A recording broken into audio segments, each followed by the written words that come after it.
दोस्तों राधे राधे। कैसे हैं आप लोग? उम्मीद करती हूँ स्वस्थ होंगे, मस्त होंगे। देखिए प्रदीप मिश्रा का वीडियो क्या कह रहे हैं, चलिए देखते हैं, सुनते हैं। पसंद आएगा तो लाइक सब्सक्राइब कर लीजिएगा, पूरा देखिएगा।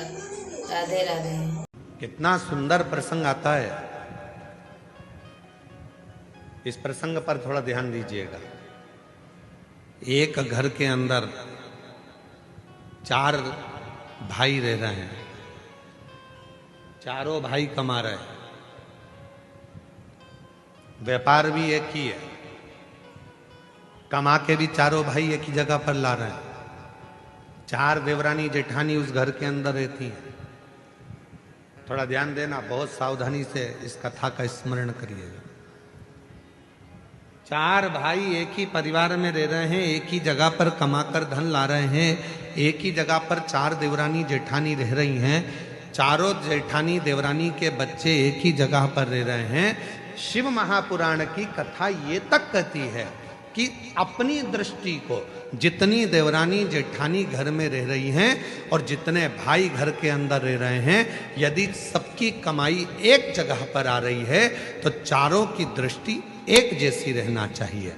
ये नहीं कि मेरे बेटे को मैं मलाई का दूध दे दूं और दूसरे के बेटे को सादा दूध दे दूं, मेरे बेटे को मैं घी की रोटी दे दूं, दूसरे को सादी रोटी दे दूं, मेरे बेटे को मैं 2 चम्मच घी लगा दूं और दूसरे के बेटे को 1 चम्मच घी लगा दूं। जिसकी दृष्टि में जो अपने बच्चों के प्रति प्रेम कर कर दूसरे के बच्चों के प्रति बैर उत्पन्न करना प्रारंभ कर देता है, उसके घर के बच्चों की जिंदगी अपने आप बर्बाद होना प्रारंभ हो जाती है। कोई उसको दूसरा बर्बाद नहीं करता। अब ये बात हमने एक बार कथा में कही तो एक बहन जी ने लिखकर भेजा, तो क्या हम हमारे बच्चे के लिए अच्छा नहीं सोच सकते? सोचो, मना कौन कर रहा है? पर जब तुम एक जगह पर रह रहे हो तो सबके प्रति सब बच्चे तुम्हारे। एक बार हमने कथा में कहा था, सबसे ज्यादा नरक में कौन जाता है? याद है आप लोगों को? बोलो तो जम के। सबसे ज्यादा नरक में कौन जाता है? तो एक बार हमने कथा में कहा था, सबसे ज्यादा नरक में जाता है प्रसाद बांटने वाला। तो खूब इस पे लोगों ने हमको अपशब्द लिख कर भेजा कि बताओ, सीवर वाले महाराज ने कह दिया कि सबसे ज्यादा नरक में कौन जाता है, तो क्या प्रसाद बांटने वाला जाता है। प्रसाद बांटने वाला नरक में क्यों जाता है? तो कहा प्रसाद बांटने वाला प्रसाद कभी भी बंटता है तो अच्छी जगह पर बंटता है, धर्म की जगह पर बंटता है। मंदिर, देवालय, शिवालय, कथा, भागवत, सत्संग, संकीर्तन, तीर्थ, प्रसाद अच्छी जगह पर बंटता है। प्रसाद कभी किटी पार्टी में नहीं बंटता, प्रसाद शादी के फंक्शन में नहीं बंटता, प्रसाद 25वीं शादी की सालगिरह में नहीं बंटता, प्रसाद सिल्वर जुबली गोल्डन जुबली पर नहीं बंटता, प्रसाद धर्म की जगह पर बंटता है। और जब धर्म की जगह पर कोई व्यक्ति प्रसाद बांटने खड़ा होता है, दूसरा आया तो हाथ ऐसा होता है, और खुद के घर का पहचान वाला आया तो हाथ ऐसा हो जाता है, वो व्यक्ति नरक चले जाता। पत्नी आई, हाथ बड़ा, बेटा आया, हाथ बड़ा, कोई दूसरा आया, हाथ छोटा, सबको ऐसे ऐसे ऐसे ऐसे दे रहे। तो जैसी पत्नी आके खड़ी हुई तो मुट्ठा भर के दे दिया, बेटा आया तो मुट्ठा भर कर दे दिया, कोई आया परिचित भाई आया, काका आया, काकी आई तो उन्होंने पस भर कर दे दिया। पर उसने ये नहीं सोचा कि हम धर्म की जगह पर खड़े होकर प्रसाद में भेदभाव कर रहे हैं। जब हम प्रसाद में भेदभाव कर रहे हैं तो वो परमात्मा की दृष्टि में रहेगा और हमको नरक भोगना पड़ेगा।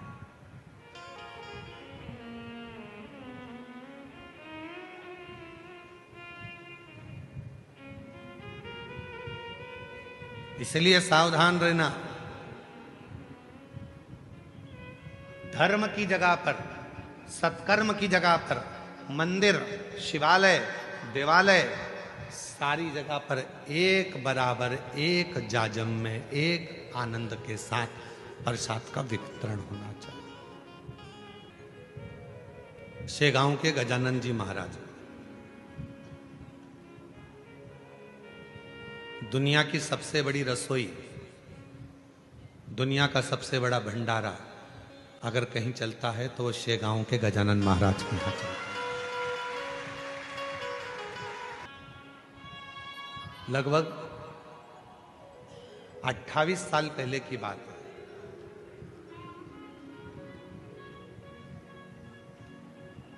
और 28 साल से हो सकता है कि 29 साल 28 साल पहले की बात हो, हम शेगांव गए, भंडारे में भोजन प्रसाद चल रहा था।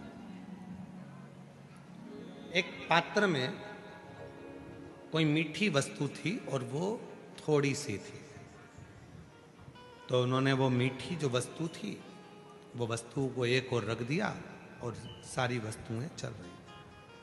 तब हमने पूछा, एक माताजी वो परस रही थी, तो हमने कहा कि ये थोड़ी सी मीठी वस्तु बची है तो ये भी प्रसाद में दे देना चाहिए। तो उन्होंने कितनी सुंदर बात कही गजानन महाराज के दरबार में, जरा विचार करिएगा। उन्होंने कहा कि हम ये अगर ये थोड़ा सा सामान 2-4 लोगों को देंगे, 2-4 भक्तों को देंगे, और बाकी के भक्त यदि उस प्रसाद को नहीं ले पाएंगे और उन तक वो प्रसाद नहीं पहुंचेगा तो उसका दोष हमको लगेगा।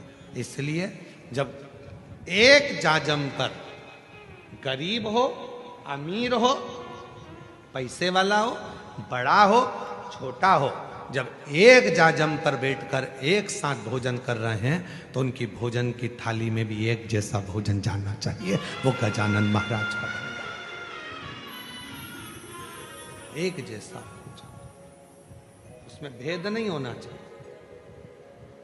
कहां खड़े हो धर्म की जगह पर, कहां खड़े हो सत्कर्म की जगह पर, और वहां पर भी अगर हम भेद करें तो फिर परमात्मा हमको दंड तो देगा। इसीलिए पहले भी कहा, मत बुरे कर्म कर बंदे वरना पछताएगा, भगवान की आंखों से तू बच नहीं पाएगा, तू बच नहीं पाएगा।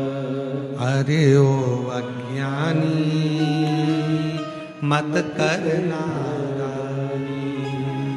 अरे ओ अज्ञानी मत करना, तेरे कर्म का फल भी तो ही पाएगा, जैसा किया तूने तेरे आगे आएगा।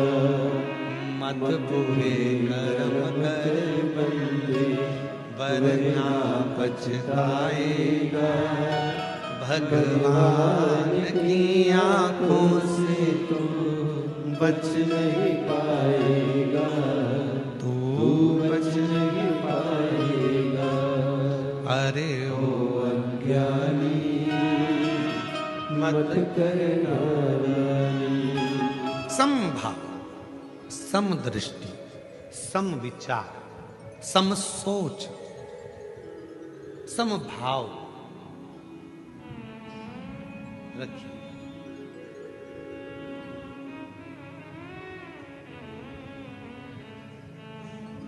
आज के जमाने में लोगों की सोच दो मुखी हो गई, अपने लिए अच्छा सोचना, दूसरे के लिए बुरा सोचना। मेरा बेटा डॉक्टर बने, कलेक्टर बने, इंजीनियर बने, कमिश्नर बने, आईजी बने, डीआईजी बने, दूसरे का बेटा कुछ ना करे, और अगर वो बढ़ भी गया तो मन दुख रहा है कि वो क्यों बढ़ ना। कितना सुंदर संवाद है शिव महापुराण की कथा में।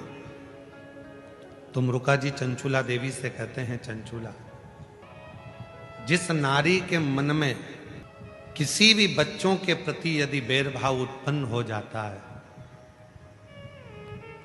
उस नारी को अपने जीवन में मृत्यु से पहले कष्ट भोगना पड़ता है,